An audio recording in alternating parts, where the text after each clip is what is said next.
Good morning. आज वैद्युत रसायन चैप्टर का अगला टॉपिक वैद्युत अपघटन का उपयोग, वैद्युत अपघटन का उपयोग टॉपिक चलेगा। वैद्युत अपघटन क्या होता है, वैद्युत अपघटन हम कैसे करते हैं, क्या क्या उसमें पदार्थ लगता है, हमने आपको पिछले वीडियो में बता दिया था। आज वैद्युत अपघटन का उपयोग नामक टॉपिक देखना है। इसमें जैसा कि आपको बोर्ड पर दिखाई दे रहा होगा कि वैद्युत अपघटन के बहुत सारे उपयोग हैं, फिर भी हम ये उपयोग जैसे विद्युत लेपन, विद्युत मुद्रण, धातुओं का वैद्युत शोधन, रासायनिक यौगिकों का निर्माण, तुल्यांकी भार ज्ञात करने में, इतने टॉपिक के बारे में हमें जानना है। जैसा कि आपको टॉपिक लिखा हुआ है कि विद्युत लेपन, लेपन मतलब लेप चढ़ाना, विद्युत मीनिंग विद्युत की सहायता से लेप चढ़ाना, विद्युत लेपन होगा। जैसे पुराने समय में हम लोग अपने परिवार में अक्सर सुनते थे कि चांदी का कोई आभूषण है, उस पर सोने का पानी चढ़ाया गया है। क्या मीनिंग था? चांदी का आभूषण है, उस पर सोने का पानी चढ़ाया गया, इसका क्या मीनिंग है, क्या अर्थ है? तो सर उसका यही अर्थ है कि चांदी जिसका क्वालिटी सोने के अपेक्षा बहुत कम है, कीमत भी कम है, चांदी के आभूषण को आकर्षक, सुंदर और सोने जैसा दिखाने के लिए उस चांदी के आभूषण के ऊपर सोने का पतला, बहुत पतला, नैनो में आप जा सकते हैं, उतनी पतला लेप चढ़ा दिया गया चांदी के ऊपर। अब यदि अनजाने में कोई आदमी उस आभूषण को देखेंगे तो देखने के बाद वो कतई नहीं बोलेंगे कि ये चांदी का है। उनकी आंखें भी धोखा खा जाती है, कहा जाता, और वो उस चांदी के आभूषण को सोना समझ लेते हैं।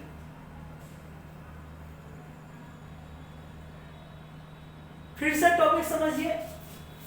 विद्युत लेपन, लेप चढ़ाना है हमको लेप चढ़ाना है, लेकिन लेप चढ़ाने में हमारी मदद करेगा विद्युत। हमने एक उदाहरण आपको दिया, और भी समझिए। लोहे से जब साइकिल का रिंग बनाया जाता है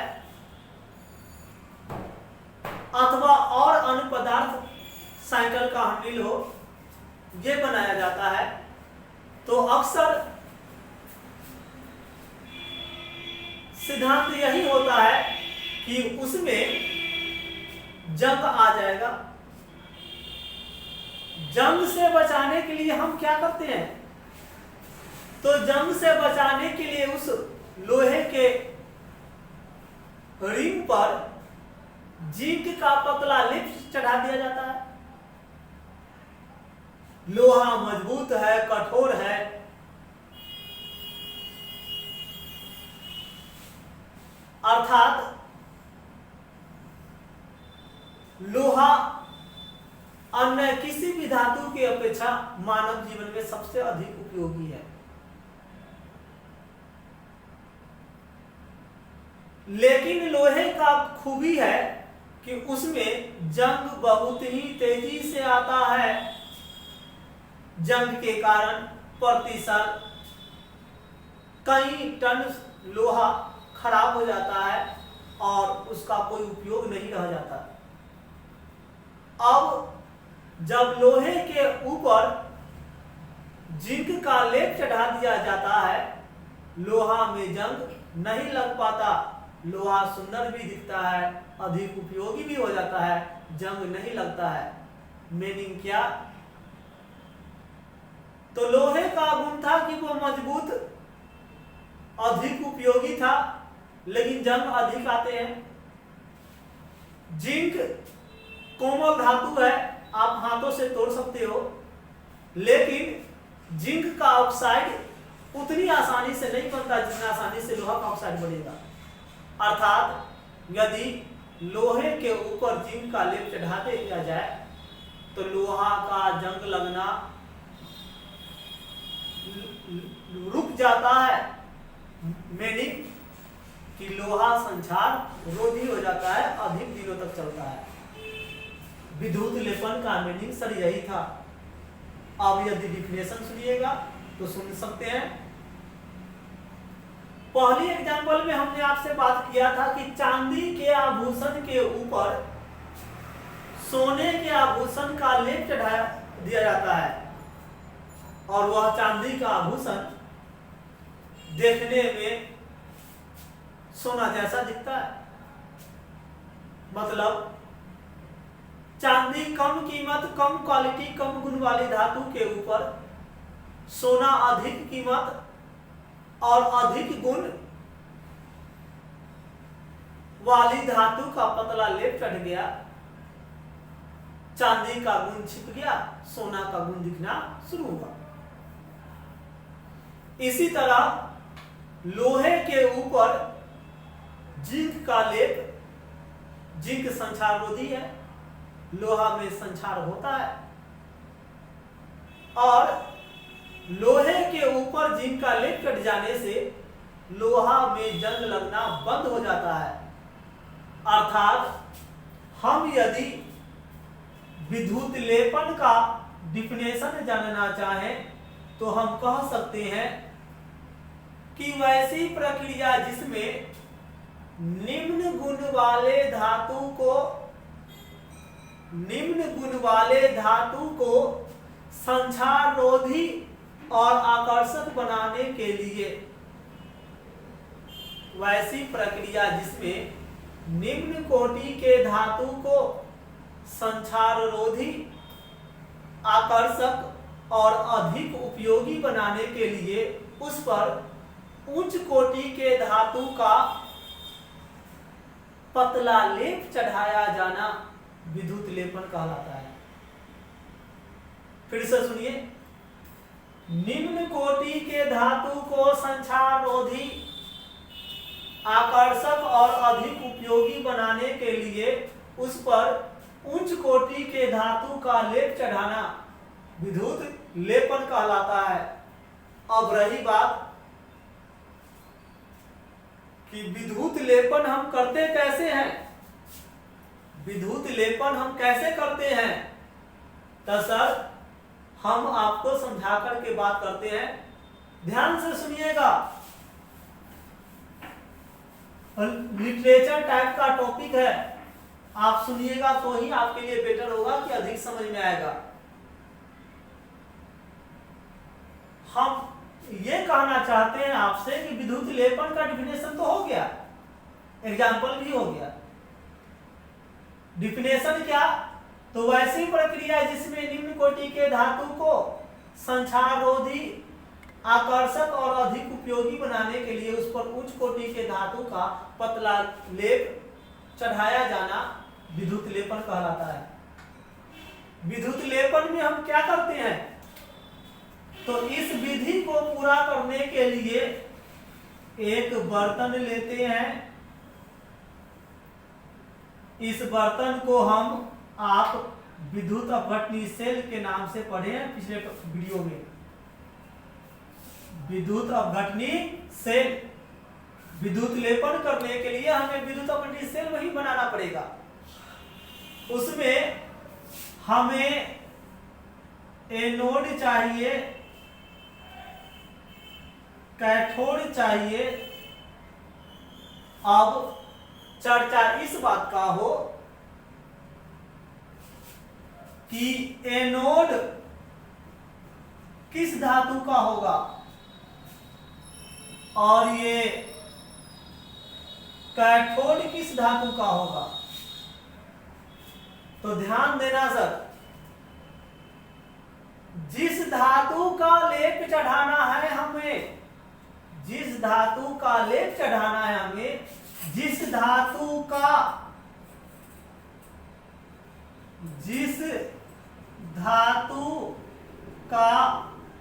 लेप चढ़ाना है उसका शुद्ध क्षण एनोड के रूप में आएगा। ध्यान से देखिएगा सर, ये का बड़ी महत्व है। यहां पर हमें विद्युत लेपन करना है तो हमें प्रक्रिया करवाना पड़ेगा वैद्युत अपघटन। वैद्युत अपघटन का प्रक्रिया में हमको तो सर इलेक्ट्रोड सेट करना ही पड़ेगा। वैद्युत अपघट चाहिए, बर्तन चाहिए। तो एक बर्तन में लेकर के हम एनोड कैथोड लेंगे। अब चर्चा इस बात का है कि एनोड कौन चीज का हो, तो जिस धातु का लेप चढ़े आना है उस धातु के शुद्ध क्षण का इस्तेमाल एनोड के रूप में होगा। जैसे हमने पहले एग्जाम्पल में आपसे बात किया था कि हमें जिंक का लेप चढ़ाना है लोहा पर, जिंक का लेप चढ़ाना है लोहा पर जिंक का, तो जिंक का एनोड और लोहा का कैथोड। हमने एक और एग्जांपल लिया था कि हमें चांदी पर चढ़ाना है सोना का, चांदी पर चढ़ाना है सोना का, तो सोना का छड़ हम लेंगे एनोड के रूप में और चांदी का छड़ कैथोड के रूप में। मीनिंग सर कि जिस धातु का चढ़ाना है लेप उस धातु का शुद्ध क्षण एनोड होगा और जिस पर चढ़ाना है, जिस धातु पर लेप चढ़ाना है उसका कैथोड होगा। ध्यान दीजिएगा सर, का पर का अंतर है। हमने यहां भी वही बात लिखा है, उधर भी हमने वही लिखा है, लेकिन का पर का अंतर है। हमने लिखा है कि जिस धातु का लेप चढ़ाना है उसका शुद्ध क्षण एनोड होगा, और यहां हमने लिखा है कि जिस धातु पर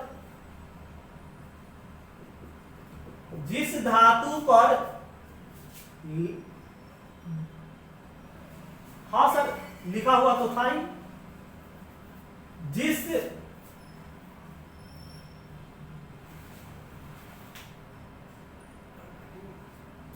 सॉरी सर, जिस धातु पर लेप चढ़ाना है उसका कैथोड मीनिंग ये कि जिस धातु का लेप चढ़ेगा उसका एनोड, जिस धातु पर चढ़ेगा उसका कैथोड। और रही बात विद्युत अपघट्य की, तो सर विद्युत अपघट्य के रूप में जो पदार्थ आप लोगे, ध्यान दीजिएगा कि एनोड वाली धातु का यौगिक होना चाहिए वो।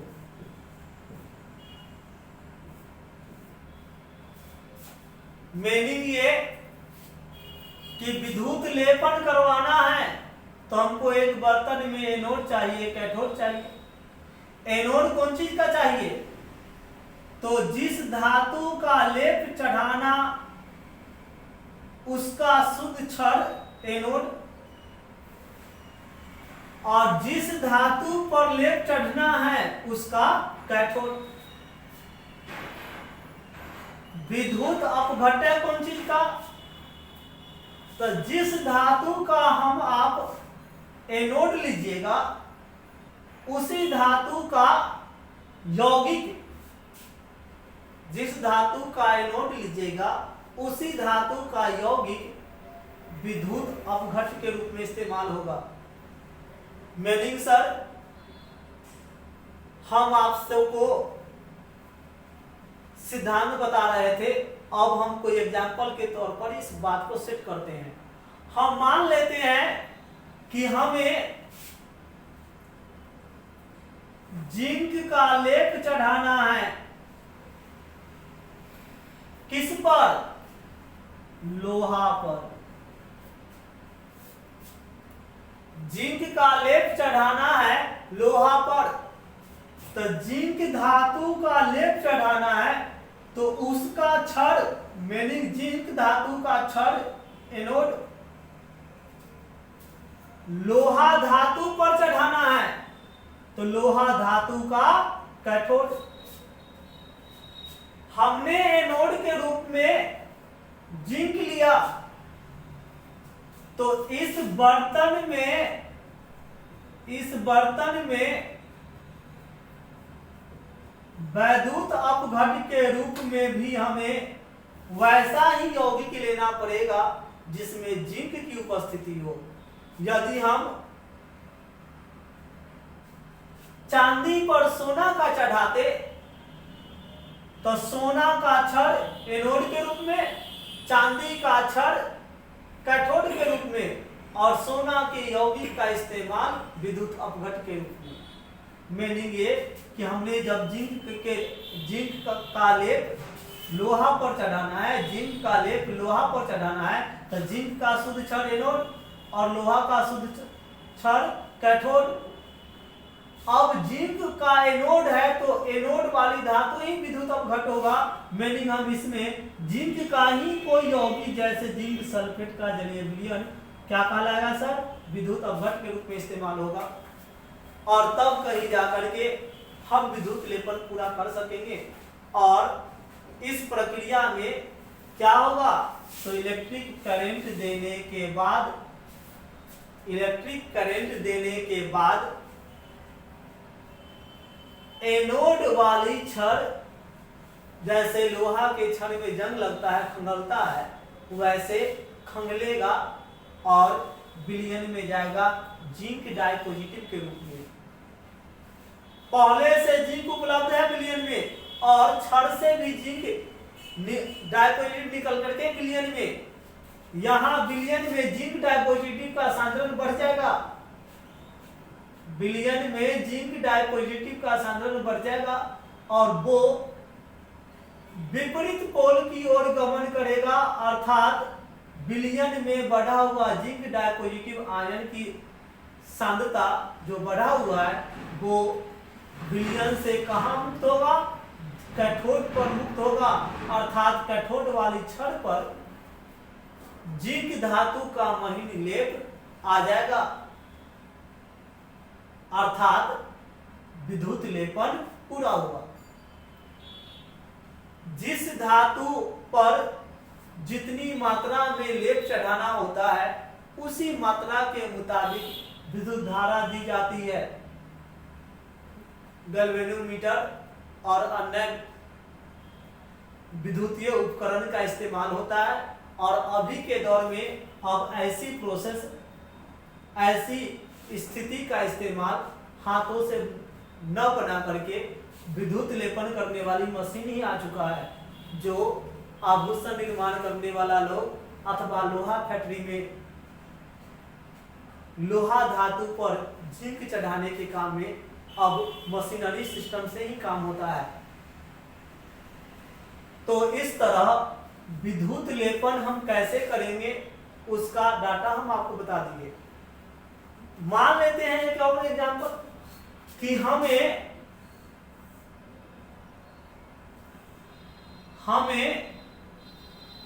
सोना का लेप चढ़ाना है चांदी पर।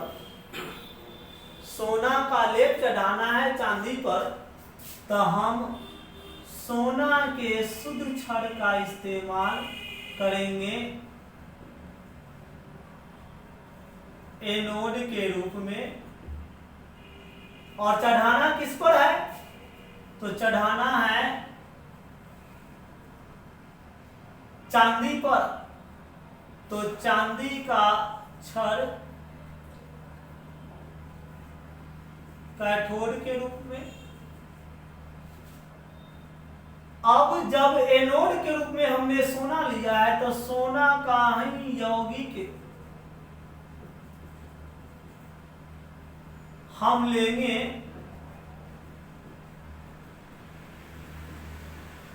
विद्युत अपघट के रूप में। जब विद्युत धारा प्रवाहित होगा तो एनोड से सोना आयन के रूप में विलयन में गमन करेगा। विलयन में सोना का सांद्रता बढ़ेगा और वो विपरीत पोल पर जाकर के अर्थात कैथोड पर जाकर के मुक्त हो जाएगा।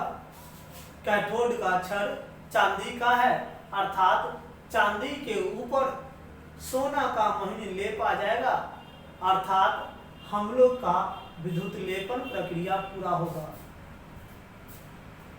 इस तरह वैद्युत अपघटन का पहला उपयोग जो विद्युत लेपन था हम लोग का वो पूरा हुआ।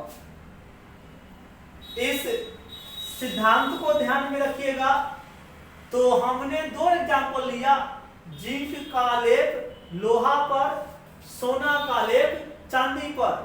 आप इसी तकनीक का इस्तेमाल किसी भी दो धातु के ऊपर कर सकते हो, बशर्ते ध्यान रहे कि जिस धातु का लेप चढ़ाना है वो धातु ही हमेशा एनोड होगा। जिस धातु का और जिस पर चढ़ाना है पर वाला धातु आपका कैथोड होगा। जिस धातु पर चढ़ाना है उस धातु का क्षण कैथोड होगा। एनोड वाली धातु का ही यौगिक विद्युत अपघट के रूप में इस्तेमाल होगा और विद्युत धारा प्रवाहित करने के बाद हम लोग का विद्युत लेपन प्रोसेस पूरा हो जाएगा। इसमें दूसरा उपयोग था हम लोग का विद्युत मुद्रण। चलिए अब उस टॉपिक को देखते हैं।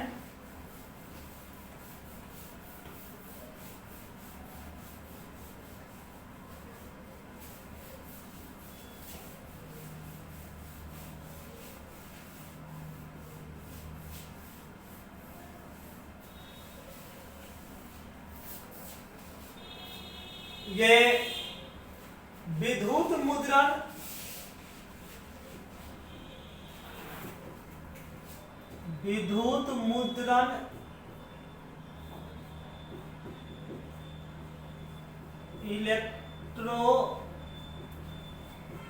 इलेक्ट्रोटाइपिंग, विद्युत मुद्रण इलेक्ट्रोटाइपिंग अर्थात हाथों से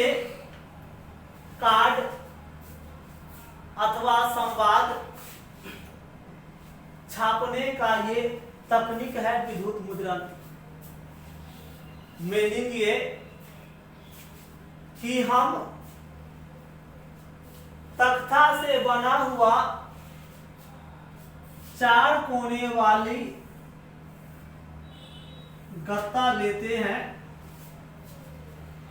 और इस गत्ते पर छापे जाने वाले संवाद को मोम की सहायता से उल्टा उभारते हैं। फिर से सुनिएगा, विद्युत मुद्रण में वैद्युत अपघटन का उपयोग होता है। कैसे? तो सुनिए, तख्ते के फ्रेम लगा हुआ आयताकार गत्ता होता है।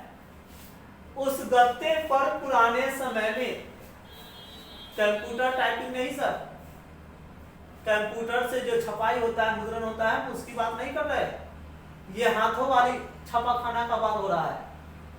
तो उसमें तख्ते के फ्रेम के में छापे जाने वाले संवाद को मोम C25H52 मोम की सहायता से उभार दिया जाता था। उल्टा करके उभार दिया जाता था। मोम विद्युत का कुचालक होता है। मोम विद्युत का कुचालक होता है, अर्थात सुचालक बनाने के लिए उस पर ग्रेफाइट का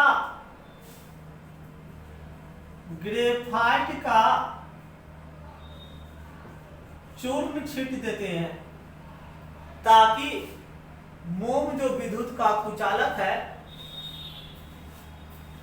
वह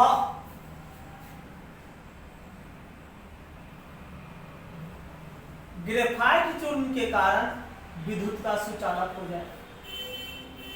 और इसका उपयोग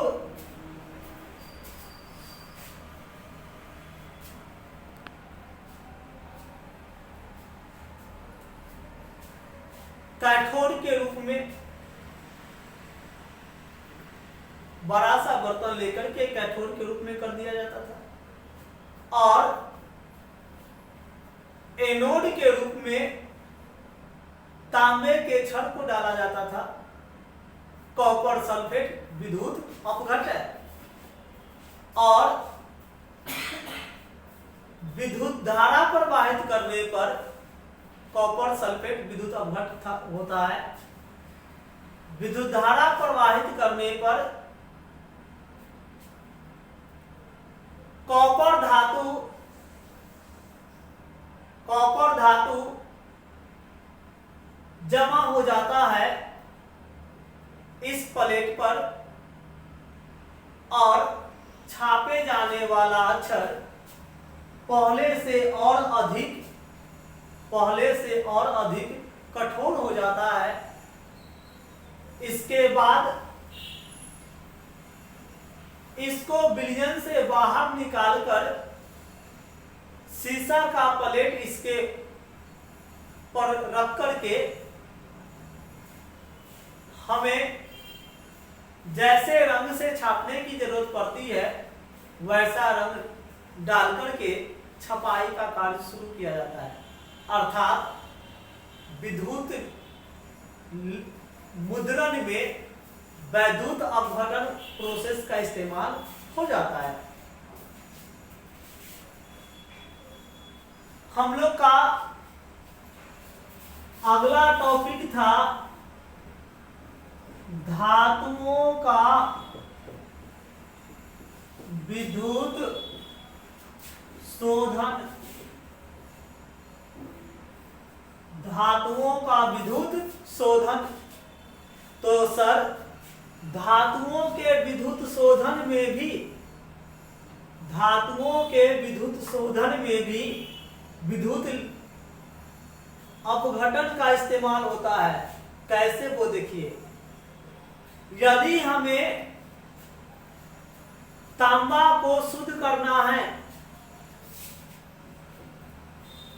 कॉपर को का शोधन करना है, तो इस व्यवस्था में भी विद्युत अपघटन का इस्तेमाल होगा। वो कैसे? तो हम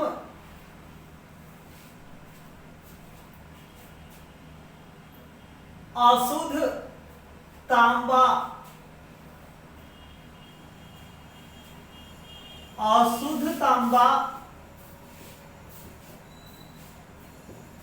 अशुद्ध कॉपर का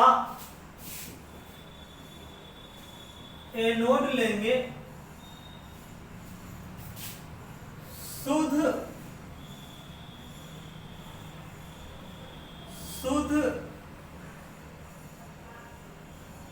तांबा का कैथोड लेंगे,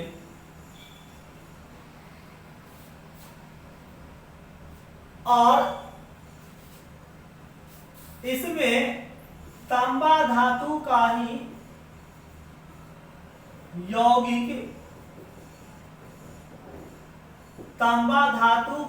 यौगिक कॉपर सल्फेट का विलयन विद्युत अपघट्य के रूप में, जो ही विद्युत धारा प्रवाहित कीजिएगा तो क्या होगा? अशुद्ध तांबा का क्षण जो एनोड के रूप में हम आप लिए हो, उससे कॉपर डाइपॉजिटिव अवस्था में और गैंग विलयन में मुक्त होगा, विलयन में मुक्त होगा। विलयन से कॉपर डाइपॉजिटिव आयन का सांद्रता बढ़ेगा और वह विलयन से होकर मुक्त होगा कैथोड पर, और गंदगी जिसे गैंग के रूप में, जिसे गैंग हम कह सकते हैं, अथवा इसे ही धातु मल भी कह सकते हैं, वह विलयन में रह जाएगा और तांबा कैथोड पर मुक्त हो जाएगा। ऐसी प्रोसेस के जरिए हम किसी भी धातु का शोधन अर्थात शुद्धिकरण कर सकते हैं। जब हम विद्युत अपघटन प्रक्रिया का इस्तेमाल करते हैं तो हमें त्याग या ग्रहण किया गया इलेक्ट्रॉन की संख्या की पता चल जाता है कि कितने इलेक्ट्रॉन का त्याग होगा या कितने इलेक्ट्रॉन का ग्रहण होगा। तो हम लोग का पुराना कंसेप्ट कहता है कि जिस तत्व की संयोजकता जितनी होती है, जिस तत्व की संयोजकता जितनी होती है, वह तत्व अपनी संयोजकता के बराबर ही इलेक्ट्रॉन का त्याग या ग्रहण करता है। अर्थात जिस तत्व की जितनी संयोजकता होती है वह तत्व उतना ही इलेक्ट्रॉन का त्याग करता है अथवा उतना ही इलेक्ट्रॉन ग्रहण करता है। अर्थात हमें तत्व की संयोजकता का ज्ञान हो और तत्व शुद्ध अवस्था में मिल जाए तो हम तुल्यांकी भार निकाल सकेंगे। तुल्यांकी भार का सूत्र होता है परमाणु भार बटा संयोजकता। अर्थात वैद्युत अपघटन की प्रक्रिया से त्याग या ग्रहण किया गया इलेक्ट्रॉन की जानकारी हो जाए, धातु शुद्ध अवस्था में मिल जाए तो हम उसका तुल्यांकी भार ज्ञात कर सकते हैं। तुल्यांकी भार बराबर परमाणु द्रव्यमान बटा संयोजकता। इसी तरह जब धातु शुद्ध अवस्था में मिल जाए तो हम उससे बहुत सारे यौगिक का निर्माण कर सकते हैं। जैसे धातु के शोधन से यदि सोडियम शुद्ध अवस्था में हमें मिल जाए तो हम सोडियम का बहुत सारा यौगिक बना सकते हैं। जैसे सोडियम क्लोराइड बना सकते हैं, सोडियम कार्बोनेट बना सकते हैं, सोडियम बाइकार्बोनेट बना सकते हैं, सोडियम हाइड्रोक्साइड बना सकते हैं। अर्थात वैद्युत अपघटन से हमें धातु शुद्ध अवस्था में मिल जाता है और उस शुद्ध अवस्था वाले धातु का इस्तेमाल हम अनेकों यौगिक बनाने में करेंगे। जैसे हमने आपसे बात किया कि सोडियम शुद्ध अवस्था में मिल जाए तो sodium chloride NaCl, sodium carbonate Na2CO3, sodium bicarbonate NaHCO3 और सोडियम हाइड्रोक्साइड जैसे यौगिकों का निर्माण किया जा सकता है। इस तरह हमने आज आपसे बात कर लिया कि विद्युत अपघटन प्रक्रिया का इस्तेमाल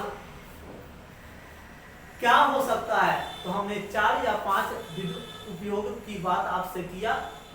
अब फिर हम इसी चैप्टर के अगले टॉपिक में अगले वीडियो में आपसे मिलते हैं। तब तक के लिए आप इस वीडियो को ध्यान से सुनिए, देखिए। प्रॉब्लम हो तो ग्रुप में डालिए, समाधान हो जाएगा।